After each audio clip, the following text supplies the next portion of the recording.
வணக்கம் சகோதர சகோதரி அனைவருக்கும் என்னுடைய அன்பார்ந்த வணக்கம். யூடியூப்ல சாதிக்கணும்னு நினைக்கக்கூடியவங்க நம்ம சேனலை ஃபாலோ பண்றீங்க, சப்ஸ்கிரைப் பண்ணி வச்சிருக்கிறீங்க. ஸோ நிறைய பேர் நம்ம சேனலை பார்க்குறீங்க. ஸோ ரொம்ப சந்தோஷம். ஆனால் அதில் முக்கால்வாசி பேர் சப்ஸ்கிரைப் பண்ணாமலே பார்க்குறீங்க. ஸோ சப்ஸ்கிரைப் பண்ணிட்டு பாருங்களேன். ஏன்னா நீங்கள் சப்ஸ்கிரைப் பண்ணதான் அடுத்தது என்ன இன்னும் கண்டென்ட் வந்து நான் போடலாம். ரெகுலராக இதுக்காகவே நான் வேலையை மற்ற சேனல்லையும் பார்த்துட்டு இருக்கிறேன். இதுலேயும் இன்னும் ஃபோக்கஸ் பண்ணும் அப்படின்ற எனக்கு ஒரு ஆர்வம் அப்படின்றது வரும். ஸோ என்ன நீங்கள் மோட்டிவேஷன் பண்ணுற மாதிரி தான். அப்பதான் நானும் இதை கொண்டு வந்து உங்கள்கிட்ட வந்து கொடுக்க முடியும். சரி, ஓகே. அதாவது நம்ம இன்னைக்கு என்ன பார்க்க போறோம்னா ட்ரெண்டிங் டாபிக். இதை என்னுடைய சேனல்ல நான் பேசலாமா? ட்ரெண்டிங் டாபிக்கை எங்க கண்டுபிடிக்கிறது? அப்படி என்னுடைய சேனல்ல பேசுற மாதிரி இருந்தா என்ன மாதிரி நான் பேசணும் அப்படின்ற ஒரு கேள்வி உங்களுடைய மனதுக்குள்ள இருக்கு. ஏன்னா நிறைய பேர் என்கிட்ட இதை கேட்டிருந்தீங்க. ஸோ ட்ரெண்டிங் டாபிக் அப்படின்றது இவங்களுக்கு தான் அப்படின்றது கிடையாது. யாரு வேணா பேசலாம். ஏன்னா இப்ப மதன் கௌரி பாத்தீங்கன்னா ட்ரெண்டிங் டாபிக்கை பத்தி அடிக்கடி பேசுவார். அதனாலதான் அவர் இன்னும் ரீச்ல டாப்ல இருக்கிறார். அதே போல வந்து மாயம் ஸ்டுடியோ அப்படின்றது எனக்கு தெரிஞ்சது மட்டும் சொல்றேன். மாயம் ஸ்டுடியோ அவங்களும் இதை பத்தி பேசுவாங்க. அவங்களும் வந்து ட்ரெண்டிங்ல இருக்காங்க. ஆனா இதே போலவே மற்ற சேனல் வச்சுட்டு இருக்கவங்க இந்த ட்ரெண்டிங் டாபிக்கை பத்தி பேசுவாங்க. அதாவது மற்ற சேனல் எப்படி பேசுவாங்கன்னா, ஆமாங்க இந்த மாதிரி நடந்துட்டு இருக்கு, இப்போ வந்து ஃபிளைட் ஒன்று கேன்சல் ஆகி பெரிய இஷ்யூ ஆச்சு பார்த்தீங்கன்னா, அதுவும் ட்ரெண்டிங் டாபிக் தான். ஏன்னா பரிதாபங்களும் கூட இதை வச்சு ஒரு வீடியோ போட்டிருப்பாங்க. ஸோ இந்த மாதிரி அது பேரை மாற்றி சொல்லி வந்து வீடியோ போட்டிருப்பாங்க. இது மாதிரி நம்ம பேசலாம். ஆனா இதையே ட்ரெண்டிங்கவே தொடர்ந்து நான் பேசலாமா அப்படின்னு கேட்டீங்கன்னா, அது உங்களுடைய சேனல் கண்டென்ட்டை பொறுத்து, உங்களுடைய சப்ஸ்கிரைபர்களை பொறுத்து. இல்ல நான் என் சேனல் இப்போ புதுசாக ஆரம்பிச்சிருக்கேன், ஒரு 2-3 வீடியோ தான் போட்டிருக்கேன், நான் ஃபுல்லாவே ட்ரெண்டிங் டாபிக் போட போறேன் அப்படின்ற மாதிரி நினைச்சீங்கன்னா, ஸோ ட்ரெண்டிங் டாபிக்கை கண்டுபிடிக்கிறது ரொம்ப ரொம்ப எளிமை தாங்க. கூகுள் ட்ரெண்ட்ஸ் அப்படின்ற ஒரு ஆப்ஷன் இருக்கு. அது போய் குரோம்ல நீங்க சர்ச் பண்ணீங்கனாலே வந்துடும். கரெக்டா வெரிஃபிகேஷன் அட்ரஸ், அதாவது வெரிஃபைடு வந்துட்டு வெப்சைட் அப்படின்றத பார்த்துக்கோங்க. ஸோ அதுக்குள்ள போனீங்கனாலே இந்தியாவில் என்னென்ன விஷயங்கள் ட்ரெண்டிங்ல இருக்கு, தமிழ்நாட்டில் என்னென்ன விஷயங்கள் ட்ரெண்டிங்ல இருக்கு அப்படின்றது வந்துடும். ஸோ அதை நீங்க சர்ச் பண்ணி ஃபைண்ட் அவுட் பண்ணி போடலாம். அப்படி இல்லைன்னா நீங்க யூடியூப்ல முதல்ல ஆப்ஷன் இருந்துச்சு. ஸோ அந்த ட்ரெண்டிங் அப்படின்ற ஒரு ஆப்ஷன் இருந்துச்சு. பட் இப்போ அதை வந்துட்டு எடுத்துட்டாங்க. அது என்ன பாவம் பண்ணுதுன்னு தெரியல. அடுத்தது நமக்கு யூடியூப்லேயே நம்ம வந்து ஸ்க்ரோல் டவுன் பண்ணிட்டு நீங்க சிஸ்டம்ல பாக்குறீங்க இல்லை வந்து டேப்ல பாக்குறீங்கன்னா கீழே ஸ்க்ரோல் டவுன் பண்ணிட்டு போகக்குள்ள கொஞ்சம் மிடில் லைன்ல பாத்தீங்கன்னா உங்களுக்கு அந்த ஹிந்தி, நம்ம வேற ஸ்டேட்ல இருக்கிறது, வேற கண்ட்ரில இருக்கிற விஷயங்கள்லாம் அதுல வரும். அதுவும் ட்ரெண்டிங் டாபிக்கா மாறும். ஸோ யூடியூப்ல அந்த முக்கியமான விஷயங்கள்லாம் அதை கொண்டு வந்து வச்சிரும். இல்லைன்னா நீங்க ஒரு ரேண்டமா ஒரு யூடியூப் சேனல் ஓப்பன் பண்றீங்க, இந்தியாவில இருந்து நீங்க ஒரு யூடியூப் வந்துட்டு அக்கௌண்ட் ஓப்பன் பண்றீங்க, சேனல் இல்ல, அந்த அக்கௌண்ட் ஓப்பன் பண்ண உடனே உங்களுக்கு ஃப்ரண்ட்ல என்னென்ன விஷயங்கள் வருதோ அது எல்லாமே ட்ரெண்டிங் டாபிக் தான். அது உங்களுக்கு ரிலேட்டடா இருந்தது, இல்லை நீங்க அதை பேசணும், நம்ம ஊர் மக்களுக்கு இதை தெரிஞ்சுக்கணும்னு ஆர்வம் இருந்ததுன்னா அதை பத்தி நீங்க பண்ணலாம். இன்னொரு குறிப்பான விஷயம் என்னன்னா, மீடியா அதை விடவே மாட்டாங்க. இப்ப எப்படி மழை பெஞ்சப்ப வந்துட்டு ஃபுல்லா வந்துட்டு அங்க புயல் வந்துருச்சு, இங்க புயல் வந்துருச்சு, இங்க வந்து சுத்திக்கின்னு இருக்குது, இங்க மையம் கொண்டு இருக்குது, நடுக்கடல்ல இருக்குது, இலங்கையை வந்துட்டு தாக்கிடுச்சு, இந்த மாதிரிலாம் பேசுறாங்க பாத்தீங்களா. அந்த மாதிரி ஒரே டாபிக்கை எந்த நியூஸ் மீடியா தொடர்ந்து அதை வந்துட்டு போட்டுக்கிட்டே இருக்கிறாங்களோ அது ட்ரெண்டிங்கா மாறும். அது ட்ரெண்டிங்ன்றதுனால ஏன்னா எல்லாரும் இதை பத்தி தேடுவாங்க. இதெல்லாம் தமிழ்நாட்டுல ட்ரெண்டிங் டாபிக் அப்படின்றது. ஸோ இதுவே வந்துட்டு கேரளாவில், கர்நாடகாவில் இந்த மாதிரி மாறி மாறி வரும். இப்போ இலங்கையில வந்துட்டு ஒரு விஷயம் நடக்க போது, புயல் நெருங்கி வருது, இப்போ அதை பத்தி வீடியோ போட்டா இலங்கையில இருக்கிறவங்க பார்ப்பாங்க, அவங்களுக்கு அது ஒரு ட்ரெண்டிங் டாபிக்கா மாறும். ஸோ இந்த மாதிரி ஒன்னா உங்களுக்கு வந்துட்டு மாறிக்கிட்டே இருக்கும். இது மாயம் ஸ்டுடியோ அடிக்கடி போடுவார். இலங்கையில புயல் நெருங்கிட்டு வருது, இலங்கையில தாக்கிடுச்சு, இந்த மாதிரி அவர் அடிக்கடி வீடியோ வந்துட்டு போடுவார். ஸோ இந்த மாதிரி தான் நம்ம தேடி கண்டுபிடிக்கணும். அப்போ நான் வந்துட்டு வேற கண்டென்ட்ல வீடியோ போட்டுட்டு இருக்கேன். இப்ப ட்ரெண்டிங் டாபிக்கை பத்தி பேசினா எனக்கு ஒரு லாபம் தானே, இப்ப எனக்கும் அதை பார்த்து நிறைய பேர் உள்ள வருவாங்க தானே அப்படின்னு கேட்டீங்கன்னா வருவாங்க தான். அதை நீங்க ரெகுலரா வச்சுக்காதீங்க. அதை பத்தி நீங்க ஃபுல் எக்ஸ்பிளனேஷன் தெரிஞ்சாதான் நீங்க கொடுக்கணும். ஏன்னா ட்ரெண்டிங் டாபிக் அப்படின்றது ரொம்ப சென்சிட்டிவானது. அதுல நிறைய எவிடன்ஸ் அப்படின்றது இருக்காது. ஏன்னா பிகாஸ் இப்ப கள்ளக்குறிச்சியில் நடந்த இஷ்யூ பத்தி வந்து ஆல்ரெடி பேசியிருந்தாங்க. ஸோ அதுல ஒரு சில சேனல்ஸ் எல்லாம் வந்துட்டு லாக் பண்ணாங்க. அதே போல வந்து டெல்லியில ஒரு அசம்பாவிதம் நடந்துச்சு, அதை பத்தியும் நான் ஒரு சிலர் பேசியிருந்தாங்க. அதுலயும் வந்துட்டு தேவையில்லாத தெரியாத விஷயங்களை பேசிவிட்டு, இருக்கிற விஷயங்களை அப்படியே மற்றவங்க பேசுறாங்கன்னு எடுத்து பேசிவிட்டு, ஸோ அதுலயும் சிக்கல்ல மாட்டிக்கிட்டாங்க. ட்ரெண்டிங் டாபிக் எந்த அளவுக்கு நம்மளை வந்துட்டு க்ரோத் பண்ணி தூக்கிட்டு போய் வேற லெவல்ல உட்கார வைக்குதோ அந்த இடத்துல நமக்கு வந்துட்டு நிறைய வந்துட்டு பாதகமும் இருக்கு, சாதகமும் இருக்கு. நம்ம நல்லா ரீச் ஆகலாம்.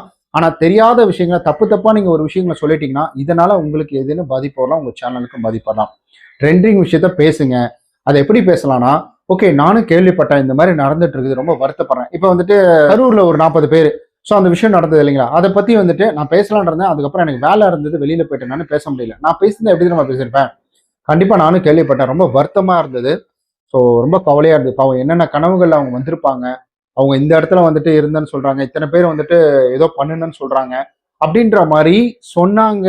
நான் கேள்விப்பட்டேன். ஒரு பார்வையாளராக நான் என்ன பார்க்குறோம் அதை பத்தி எக்ஸ்போஸ் பண்ணியிருப்பேன் என்னுடைய சப்ஸ்கிரைபர்களுக்கு. ஸோ நீங்க என்ன நினைக்கிறீங்க, உங்களுடைய கருத்துக்கள் என்ன? இதை இவங்க மேல தப்பு, அவங்க மேல தப்புன்றாங்க. அதை பத்தி நான் பெருசா நான் வந்துட்டு எக்ஸ்பிளைன் பண்ண இந்த இடத்துல விரும்பல.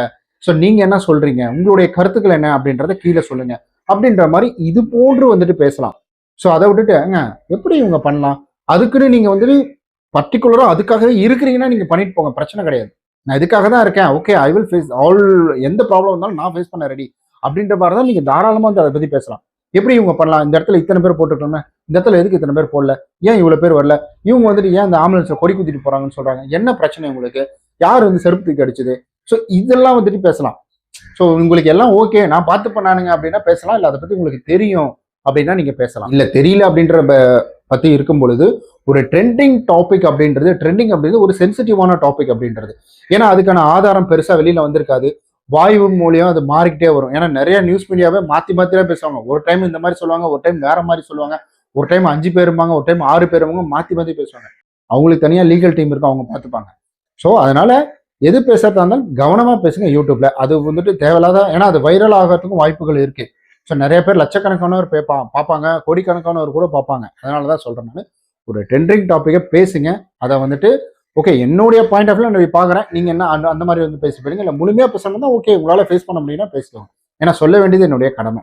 ஓகே, அதுக்கப்புறம் இந்த ட்ரெண்டிங் டாபிக் எங்கெல்லாம் போய் தேடலாம்னா, இந்த ஒரு 3 வழி அப்படின்றது ஓகே. யூடியூப்லேயே அந்த ஆப்ஷன் மிடில் வரும், நீங்க அதை பார்த்து போட்டுக்கலாம் ட்ரெண்டிங்ல இருக்கிறது.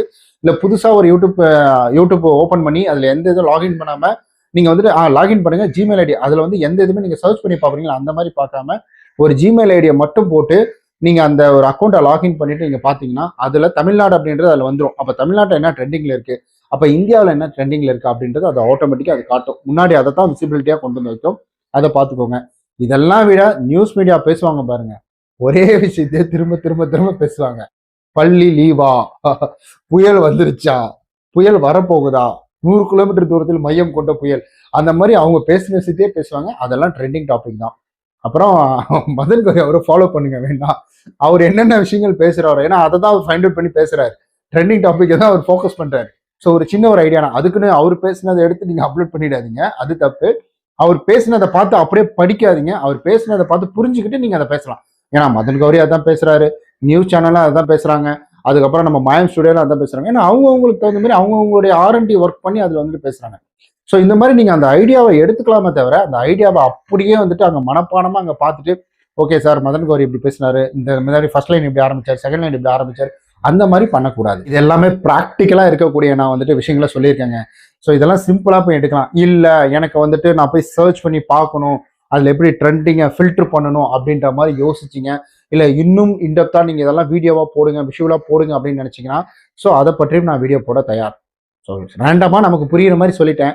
ஒருவேளை இதுவும் புரியலன்னா நீங்க வந்துட்டு கீழே கமெண்ட் பண்ணுங்க, இல்லை எனக்கு வீடியோவாவே போடுங்க அப்படின்னு சொன்னீங்கன்னா நான் அந்த வீடியோ ரெக்கார்ட் பண்ணி எப்படின்னு வந்துட்டு கூகுள் ட்ரெண்டிங் எப்படி போய் தேடுறது, அது எப்படி கண்டுபிடிக்கிறது, யூடியூப்ல எப்படி பார்க்கறது, அது மட்டும் இல்லாமல் இவங்கெல்லாம் வீடியோ போடும்போது எந்தெந்த வீடியோ சிமிலாரிட்டி என்ன அப்படின்ற எல்லாத்தையும் நான் தெளிவாக ஒரு வீடியோ போடுறேன். வேற ஏதாவது கேள்விகள் இருந்ததுன்னா வரவேற்கிறேன். உங்களுடைய கேள்விகள் அனைத்தையும் மறக்காம கீழே வந்துட்டு கமெண்ட் பண்ணிட்டு போயிடுங்க.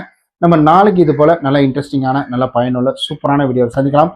சண்டே சூப்பரா என்ஜாய் பண்ணுங்க, வீட்டில் ஃபேமிலி கூட முடிஞ்சா இருக்கிற கண்டென்ட் எல்லாம் ரைட் பண்ணி எழுதி இன்னைக்கே வீடியோ எடுத்து அடுத்த ஒரு 7 நாளைக்கு போட்டு வச்சுக்கோங்க. பாய்.